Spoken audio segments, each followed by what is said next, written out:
Ever find yourself staring at your screen, wondering why your Ruby on Rails application is behaving like a petulant child refusing to eat its vegetables? Well, I have some tricks up my sleeve that might just come to your rescue. First things first, always keep your friends close, but your error messages closer.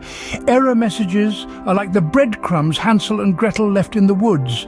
Follow them, decode them, and they will lead you out of your coding wilderness. Secondly, the Rails console is your secret weapon. It's like having a spy in the enemy camp. Use it to check variable values, test methods, and generally poke around your app without the constraints of the user interface. Thirdly, make liberal use of the PUTS method. It's the equivalent of a flare gun in the fog of coding. It can help illuminate what's going on in your code at any given point. Just remember to remove them before you push to production.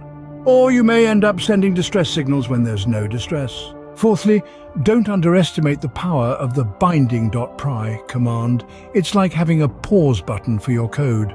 It allows you to stop the execution of your program at any point and inspect what's happening. Fifthly, let's talk about a secret weapon in your debugging arsenal, ChatGPT. It's like having a personal assistant who's an expert in coding. This tool can be invaluable when you're wrestling with stubborn bugs. Let's break down how it can help. Firstly, ChatGPT can help you understand error messages. If you're getting an error that you just can't decipher, ChatGPT can break it down for you in simple terms. Secondly, it can suggest solutions to common coding problems. Stuck with a method that's not behaving as you expected? ChatGPT can provide potential solutions or workarounds that you may not have considered.